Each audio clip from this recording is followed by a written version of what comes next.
Hello दोस्तों, आज की कहानी का नाम है मतलब का रिश्ता। एक गांव में एक बड़ा साहूकार रहता था। साहूकार बहुत पैसे वाला था। आसपास के कई गांव में उसका बड़ा नाम था, लेकिन इस साहूकार को अपने पैसों का, अपने रुतबे का और अपने नाम का बड़ा ही घमंड था। वह अपने नाम को बनाए रखने के लिए बहुत ज़्यादा सोचता था और बिना किसी की भावनाओं की कद्र किए वो सब करता था जो उसे लगता था कि करना चाहिए। साहूकार को कई सालों बाद एक संतान प्राप्ति हुई थी।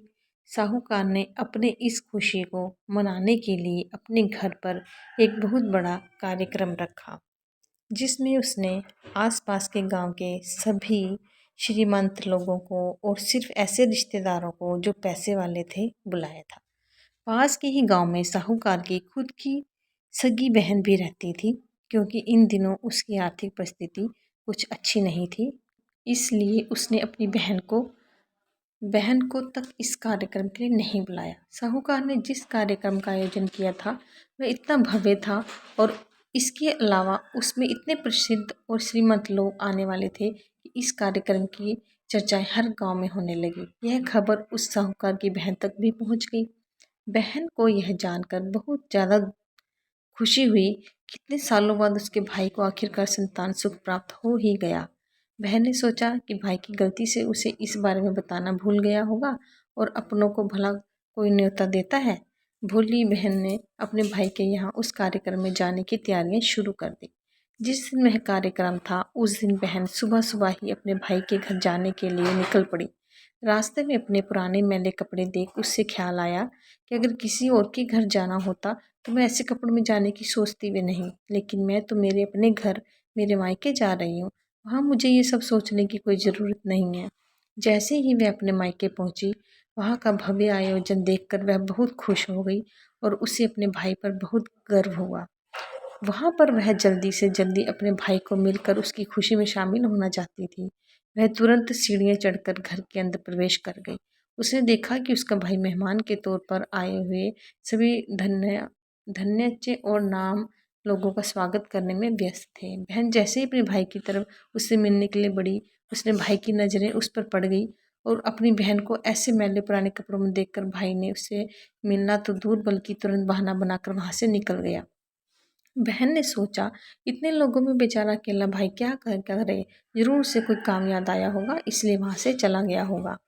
बहन बाद में अपनी भाभी से मिलने गई। भाभी ने उसका स्वागत किया और उसे खाना खाने के लिए आग्रह किया। बहन ने सोचा, ठीक है, पहले खाना खा लेती हूँ, फिर बाद में आराम से भाई से मिल लूंगी। बहन खाना खाने के लिए पंगत में बैठी। साहूकार ने देखा अपनी सभी धनवान बहनों के बीच उसकी गरीब बहन बैठी हुई है। सभी कीमती पोशाक पहने लोगों के बीच उसकी बहन जो पुराने कपड़े में पहन बैठी थी, वह साहूकार से देखा नहीं गया। उसने अपनी बहन को अपने पास बुलवाया, भला बुरा सुनाया और वहाँ से जाने के लिए बोला। बहन ने अपने सपने में भी नहीं सोचा था कि उसके साथ कभी ऐसा व्यवहार भी हो सकता है और वह भी उसके खुद के मायके में। अपना अपमान होने के बाद बहन तुरंत अपने घर ससुराल जाने के लिए चल पड़ी। बहन इस बात को पचा नहीं पा रही थी कि उसके भाई ने उसके साथ इतना बुरा व्यवहार किया। उसकी आंखों से आंसू नहीं थम रहे थे। रास्ते में से अपनी पुरानी दोस्त मिली। उस दोस्त ने उससे रोने का कारण पूछा। हालांकि बहन उससे कुछ भी नहीं बताना चाहती थी, लेकिन दोस्त के बार बार पूछने पर उसने उसके साथ हुई सारी घटना उसे बता दी। उसकी दोस्त एक समझदार महिला थी और काफ़ी प्रैक्टिकल सोचने वाली थी। उसने कहा, अगर तुम मेरी बात मानो तो दिन तुम्हारा भाई खुद तुम्हें अपने वहाँ बुलाएगा और तुमसे माफ़ी मांगेगा। बहन ने उससे कहा कि मैं तुम्हारी हर बात मानूंगी, बताओ मुझे क्या करना होगा। दोस्त ने कहा कि तुम इस अपमान को, इस दुख को एक दिशा दे दो और कोई गृह उद्योग शुरू कर दो। उसमें इतनी मेहनत करो कि उस काम में तुमसे अच्छा कोई भी ना हो। बहन को अपने दोस्त की बात सही लगी। उसने अपने घर पहुंचकर अपने आंसू पहुंचकर उसी दिन से एक गृह उद्योग शुरू किया। उसने दिन रात मेहनत की, अपने साथ कई और गांव की महिलाओं को जोड़ा और देखते ही देखते उसका गृह उद्योग चल पड़ा। कुछ ही सालों में आसपास के 50 गांव में उसका नाम और रुतबा काफ़ी बढ़ गया और वह सब पैसों के मामले अपने भाई से भी ज़्यादा अमीर बड़ी बन गई। भाई को जब भी पता चला कि उसकी बहन इतनी श्रीमंत हो गई तो उसने सोचा कि एक बार उससे मिलकर आया जाए। वह जब अपनी बहन के पास मिलने पहुंचा तो बहन ने उसका किसी राजा महाराजा की तरह स्वागत किया, उसके पसंद का खाना खिलाया। बहन का ऐसा व्यवहार देखकर भाई को अपनी पिछली गलती का एहसास हुआ, इसलिए उसने अपनी बहन को अपने घर होने वाली पूजा के लिए आमंत्रित किया। कुछ ही दिनों में के बाद बहन भाई के यहाँ उस पूजा के लिए पहुंच गई। जैसे ही बहन अपने भाई के घर पहुंची, उसका भाई उसके स्वागत के लिए दरवाजे में ही खड़ा था। बहन अपनी महंगी गाड़ी में आई थी। उसने बहुत कीमती साड़ी और उससे भी ज़्यादा कीमती गहने दागिने पहन रखे थे। बहन का ऐसा ठाट बाट देखकर सिर्फ भाई नहीं बल्कि उसका पूरा गांव दंग रह गया। भाई दौड़कर आया और बहन की गाड़ी का दरवाज़ा खोलकर उसे बाहर आने के लिए कहा और बड़े प्यार से उसे पूजा का प्रसाद ग्रहण करने के लिए बुलाया। बहन को इस बार 12 पकवान परोसे गए। ये चांदी की थाली में उसे खाना दिया गया। वह साथ में सोने की चम्मच भी रखी गई थी। उसके बैठने के लिए बेशकीमती पाट रखा गया था। बहन को यह सब देखकर उसके बहुत पुराने दिन याद आ गए जब भाई ने उसे बिना खाना खिलाए ही भला बुरा कहकर वापस लौटा दिया था। बहन खाना खाने के लिए तो नहीं बैठी लेकिन उसने अपने सारी कीमती दाग दागिने और जेवर उतार कर उस थाली के सामने रख दिए और खाने में से कुछ निवाले उन दाग दागिनों पर रख दिए। बहन का ऐसा व्यवहार देखकर सभी हैरान थे कि किसी को समझ नहीं आ रहा था कि बहन ऐसा क्यों कर रही है।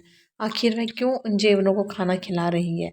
जब सभी ने उससे पूछा कि वह क्यों ऐसा कर रही है तब बहन ने सबके सामने बताया कि आज जो इसका इतना मान सम्मान हो रहा है वह दरअसल उसका नहीं, उसके इतने कीमती दाग दागिनों और कपड़ों का हो रहा है, क्योंकि मैं तो अभी भी वही पुरानी साहूकार की बहन ही हूँ। अगर कुछ बदला है तो मेरी परिस्थिति है, मेरे कपड़े और मेरे गहने हैं। भाई ने अपनी गलती का एहसास होने पर इस बार बहन के पैर पकड़कर माफ़ी मांगी। बहन जो पहले भी अपने भाई से निस्वार्थ प्रेम करती थी, उसने अपने भाई को माफ़ कर दिया और उसे गले से लगा लिया। दोस्तों, पैसे सिर्फ हमारे जीवन को सरल बनाने के लिए हैं, जबकि रिश्ते जीवन में मिले किसी वरदान की तरह हैं।